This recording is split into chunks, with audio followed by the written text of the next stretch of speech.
But is what I'm saying complicated?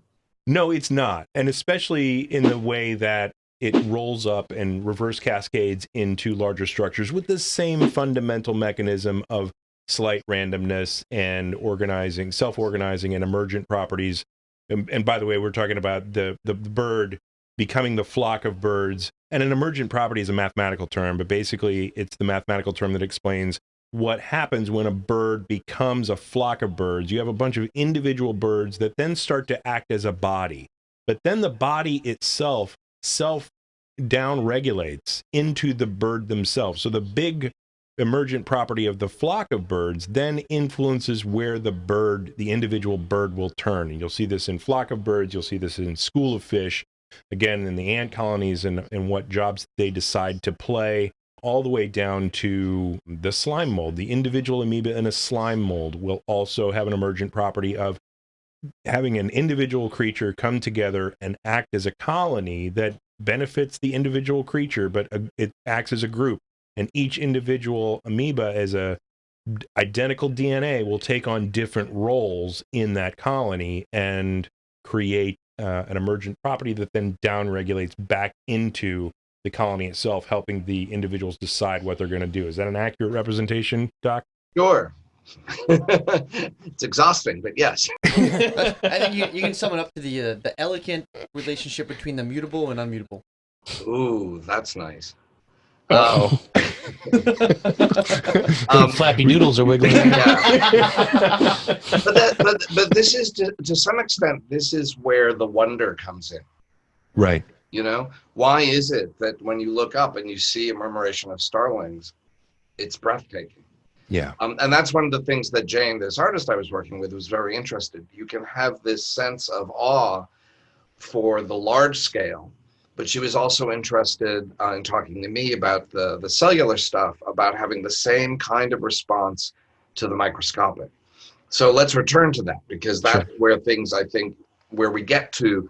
So far, we're simply like, okay, this is how things organize. Big deal. What does that have to do with consciousness? Right. So the next step was, are cells a fundamental thing? The way I thought bodies were a fundamental thing. If you're looking at the school of fish, the fish is the fundamental unit. But the fish itself, its fundamental unit is cells. The fundamental unit of the cell is molecules floating in water. Mm-hmm. And the reason I wanted to mention the randomness thing is it turns out that the way, you know, we typically talk about how molecules interact as being driven by, we talk about them as molecular machines. Mm-hmm. So again, wrong metaphor. And where that metaphor takes us, if you think about, for example, actin and myosin filaments in muscle cells, the actin filament, oh, my finger came up. The actin filament is a straight line, and the myosin filament has an elbow bend, and it can move.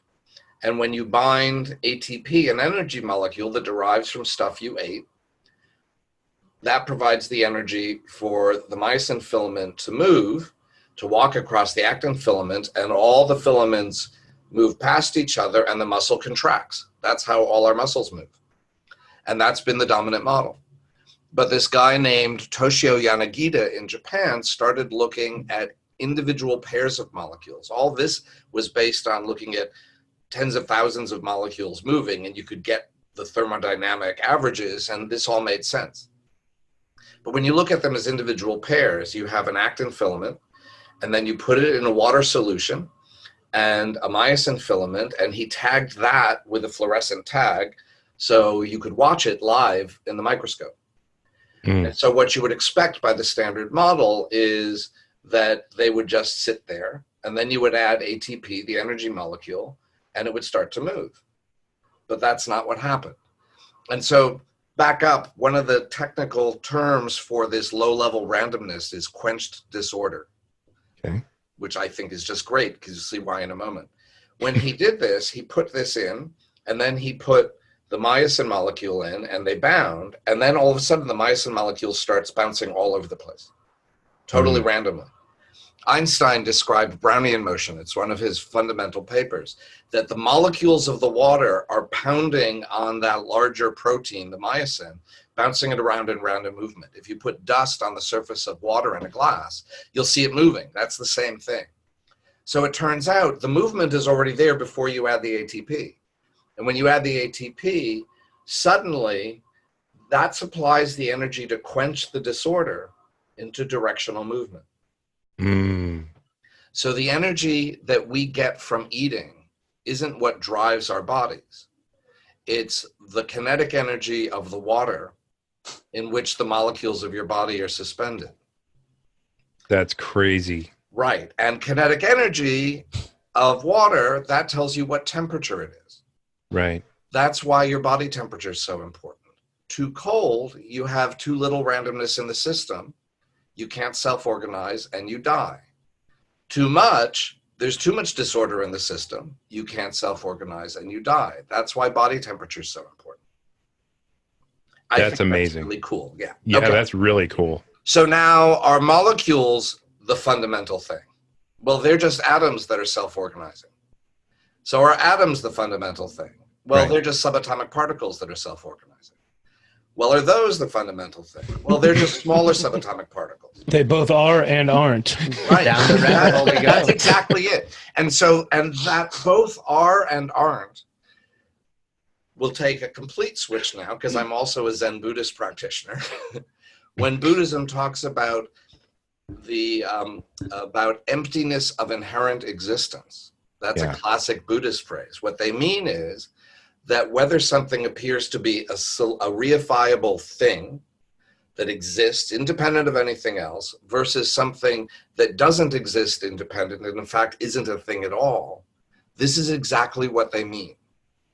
But the Buddha and practitioners of meditation from diverse traditions who perceive this emptiness, they're not thinking of it like we're talking about now as an intellectual construct. They are experiencing that fact. And that if you shift your focus, it's a thing, but it's not a thing. Right. So a typical example I use of this, you know that classic image of two faces looking at each other, and the Yes. space between them looks like a vase. Yes. Is it two faces or is it a vase? Yes. Right, No. right. It's both, but you can't see both at the same time. Yeah, If your you anterior focus on- cingulate cortex makes you switch, right? Right, and people have studied this with fMRI. The best you can do is move very quickly back and forth between them. Right. But you can't see both. So if you see the vase, you know the faces are there, but you can't see them.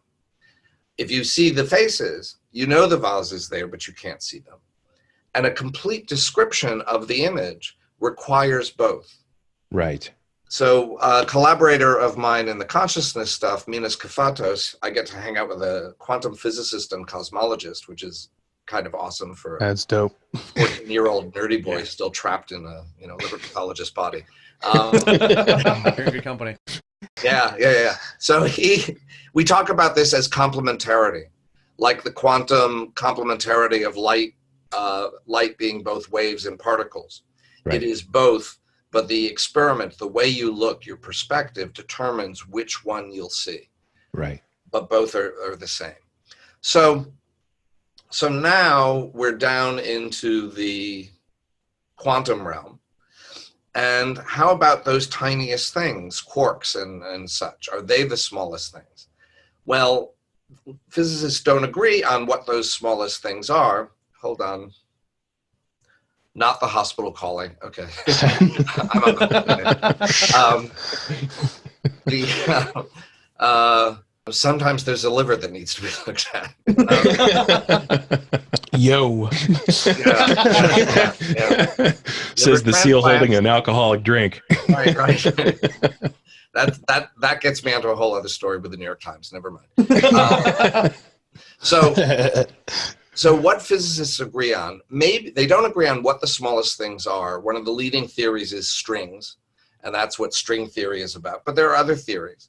But what there's general agreement about is that those smallest things don't break down into smaller and smaller and smaller things. Right. They merely arise out of the field of energy that is the vacuum of existence. So we think of vacuums classically as being empty. But what we know from quantum physics is that vacuums are in fact filled with energy. And because of relativity, E equals mc squared, energy periodically turns into mass. And so the energy of the quantum vacuum starts popping off these tiniest things, whether they're strings or other things. Mm-hmm. And usually in matter-antimatter pairings, so they immediately self-annihilate and go back into energy. And that's the quantum foam, this coming and going of the smallest mass objects out of the quantum vacuum. Right. But some of them don't self-annihilate, and when they don't, they can then interact with other things. And when they start to interact, because there's quench disorder in the system, there are enough of them to do stuff, they start self-organizing into larger scale structures that are subatomic particles, which self-organize into atoms, which self-organize into molecules, which self-organize into planets and bodies and galaxies and the whole universe. So the entire thing, there is no place in this where a thing is a thing that's fundamental. Everything is process. And where you see things, it's because you're selecting a point of view. Right. But you always have to know, like when you're looking at the vase, there are those two faces. When you're looking at a human body, there's also this community, this flock of cells. And there's no body there at all. And the same when you're looking at a body and we're sitting on a planet, where's your boundary? So if you at this level of scale, your boundary is your skin, right? Right. And I see you two guys sitting there on your couch, and you see me, and we're separate. We're bounded objects. At the cellular level, well, where is your boundary? You're leaving cells all over the place. This is the microbiome thing. When you shake hands with someone, you're exchanging your microbiomes. The spice. Space Nice. I like that. So when you have people living in a community, like, New York City apartment with my husband and I, and if we had pets, we would all share a single microbiome. Right. Would there be us and our pets as individuals? Well, at the cellular level, we are actually one larger super individual. Right. With our boundaries being the cells. And the dust in your room is nothing but cells you've shed from your skin. So where is your boundary at the cellular level? It's at least as large as your home. And anyone you've hugged or kissed or, shaken hands with through the course of your day. So at the molecular level, where's your boundary? Carbon dioxide you breathe out, the plants breathe it in. They breathe out oxygen, you breathe it in. So at the molecular level, your boundary is the entire mass of life on the planet with which you're exchanging molecules all the time. Right. And I want two more steps. At the atomic level, where's your boundary? Well, at this level of scale, we are creatures living on top of this rock called planet Earth. On the other hand, at the atomic level, there's no atom in our bodies that we didn't drink, eat, or breathe from the planet, right? Right. So that means we are actually Earth that has self-organized its atoms into things that mistakenly think they are separate. So we are the universe. Yeah. Yeah. Well, no, that's the next level. Right now, we're just the solar system. So We're ignorant star farts right now. Yeah. Yes. So, but people listening to this conversation are not quite as ignorant. So when we sent Curiosity to Mars, you could tell that story as it took 50 years for really smart mathematicians and physicists and engineers at NASA to figure out how to send a robot to Mars to send back pictures. Right. But it is just as true. That's the vase.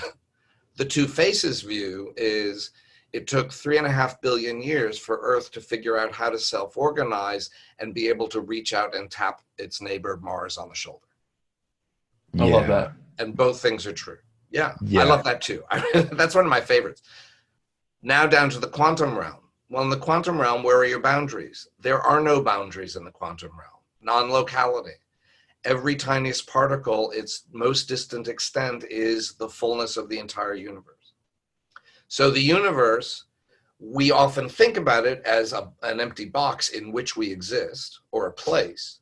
But in fact, the universe is the substance out of which we arise. We are, and that's we are the universe. We don't live in the universe. We are the universe, deriving from it as it differentiates into structures within itself. Yeah, and that's such a beautiful extension of a simple question that could be asked. I mean, we assume that we're conscious and that, we have a conscious intent, and that when you start to break that down into its components, you ask the question, you basically get to the point where you say, how do dumb atoms come together to create our macro system of consciousness that becomes us? And really, is it a dumb atom at that point, or is consciousness then fundamental, creating the reason for the quantum foam to create the self-organizing? Like, there needs to be a mechanism. Like, what is the mechanism that causes all the self-organization? And we still haven't gotten there yet. Right.